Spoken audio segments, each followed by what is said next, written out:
ఈ హామీ ఇవ్వలేదు కదా, ఇది రాలేదు కదా, 100 రోజులు ఇస్తా అన్నాడు కదా అని అన్నప్పుడు మీరందరూ ఏం అడగాలక్క? మీరందరూ కలిసి మరి నీకు 10 ఏళ్ళు ఇచ్చినాం కదయ్యా, 10 ఏళ్ళు నీకు రెండు సార్లు ఓట్లు వేసినాం, మరి నువ్వేమి ఇచ్చినావు, నీకు ఎక్కడ అసలు అర్హత అడిగేటందుకు అని నిలదీయాలి, మొట్టికాయ మొట్టాలి. అప్పుడు వాళ్ళకి అర్థమవుతుంది అరే వద్దు అని. ఇప్పుడు నేను మొదటిసారి కదా మీ ఊరికి వచ్చేది, ఏ ధైర్యంతో మిమ్మల్ని ఓట్లు అడగడానికి ఇక్కడికి వచ్చిన? నా ధైర్యం ఏంది అసలు? ఓట్లు అడగాలంటే ఒక అర్హత ఉండాలి, తప్పకుండా ఒక అర్హత ఉండాలి. ఏదో ఓట్ల పండుగ నాడు వచ్చి ఉపన్యాసాలు ఇచ్చి మీకు ఇది ఇస్తాం అది ఇస్తాం అని మాయమాటలు చెప్పి మసిమూసి మారేడుకాయ చేయొద్దు ఎప్పుడు కూడా. అది మనకు మంచిది కాదు, మనకు మంచిది కాదు, మన పిల్లలకు మంచిది కాదు. ఓటు అడగాలంటే ఒక అర్హత ఉండాలి, అది అడిగే దమ్ము ధైర్యం ఉండాలి. ఆ దమ్ము ధైర్యం నా భర్త చెల్ల వంశీచంద్ర రెడ్డి నాకు ఇచ్చి అనర్గళంగా ఇచ్చి నన్ను ఇక్కడికి పంపించింది. నేను చేసే ప్రచారం నేను చేస్తా. నా తరఫున నువ్వు పోయి అందరికీ చెప్పు, అక్క చెల్లెళ్ళకి అన్నదమ్ములకు అందరికీ గట్టిగా చెప్పు, ఈ జరిగిన జాప్యం ఈ గ్యారెంటీలది అయితే ఏంటి, అభివృద్ధి కొద్దిగా నిలిపివేత అయితే ఏంటి, ఇది కేవలం ఒక 2-3 నెలల జాప్యం మాత్రమే.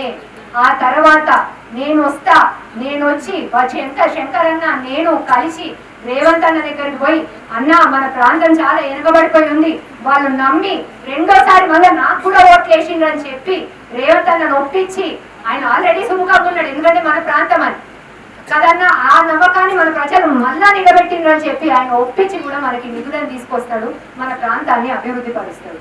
ఇది ఒక్కటి మీరు మనసులో గుర్తుపెట్టుకోండి. అందరికీ ఉన్నాయి ప్రాబ్లంలు, రకరకాలు ఉన్నాయి.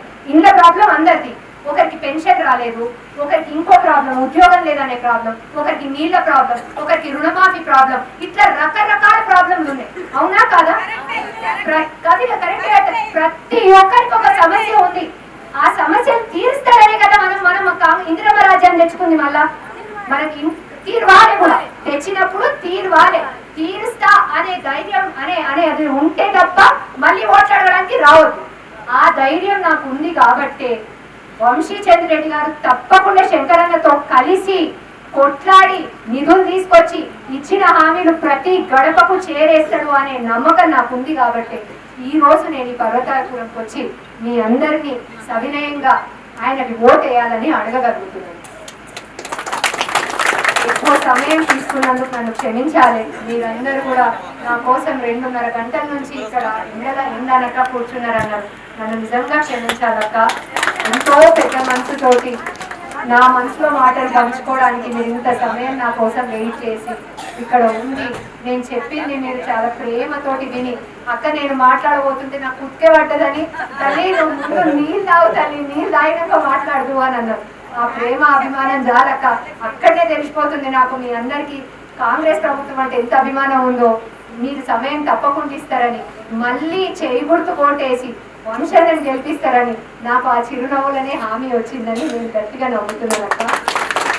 వంశీచంద్ర రెడ్డి గారు ఇంతకు ముందు గతంలో ఎమ్మెల్యే, కల్వకుర్తి ప్రాంతానికి ఎమ్మెల్యే.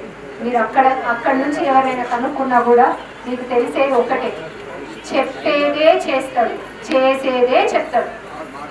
గుట్టి హామీలు అబద్ధాలు చెప్పి పబ్బం గడుపుకునే మనిషి కాదు. నీతి నిజాయితీకి నిలువెత్తు నిదర్శనం వంశీచంద్ర రెడ్డి.